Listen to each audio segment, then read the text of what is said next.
Hello, everyone. I'm James Walton. Now, if you're anything like me, you're a person of faith, or else you wouldn't be here. What most believers have in common is that we have an interpersonal relationship with God, otherwise, we couldn't call ourselves believers. I mean, how can we have a relationship with someone we don't believe exists? The short answer is it's not possible without faith. Faith, by definition, is the complete trust and confidence in someone or something. As kids, we have complete confidence in our parents, and that goes as far back as the womb. When a child is planted in its mother's womb, it doesn't know how it got there. It just knows to some degree that it's there. And for 9 months, the child grows and develops into a larger, stronger being while still being completely reliant on its mother for its survival. And while this process of development is taking place, the child's body is doing what the child's body is doing is preparing itself for conception, to start a new life here on earth. But what about when it's in the womb? Contrary to the body's natural development status, the baby is in its mind doesn't know he or she has been bred for a life here on earth. All the baby knows is the womb in which it already is living its life, with no further knowledge of what awaits when the 9 months are over.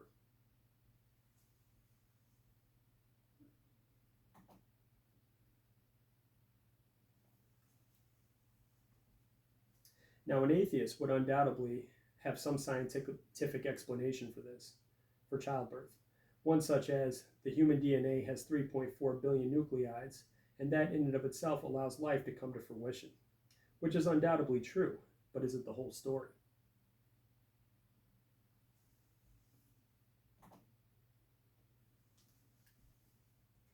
In the Bible, we read in Ecclesiastes 11:5, just as you do not know the path of the wind and how the bones are formed in the womb of a pregnant woman, so you do not know the activity of God who makes all things. Psalms 139:13, for you formed my inward parts, you wove me in my mother's womb. So the womb is mentioned a lot in the Bible. Matthew 1:18, now the birth of Jesus Christ was as follows. When his mother Mary had been betrothed to Joseph, before they came together, she was found to be with child by the Holy Spirit.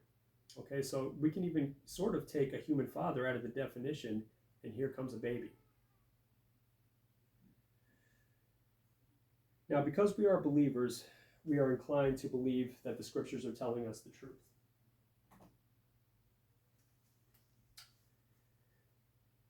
Telling us the truth.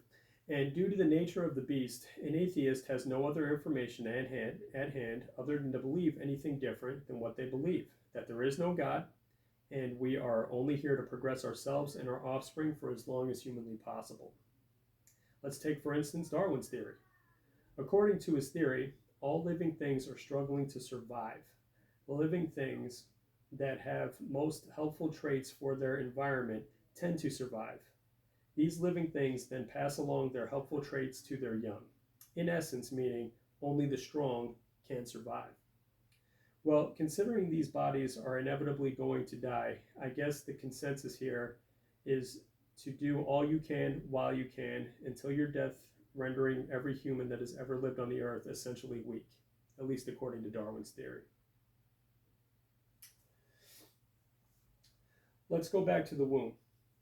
While in the womb, the baby that is developing has no intelligent concept of the world that awaits him or her.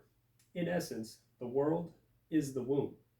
And as far as that baby's concerned, the womb, along with themselves, are all that exists, meaning that life is the womb.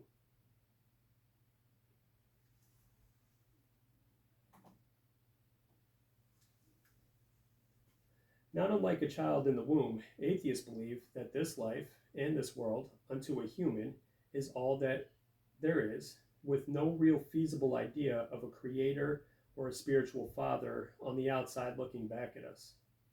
Due to the nature of the womb, it is impossible for the baby to believe that a being not limited by time or space could possibly exist, meaning the baby is not aware of its mother and father that await him or her.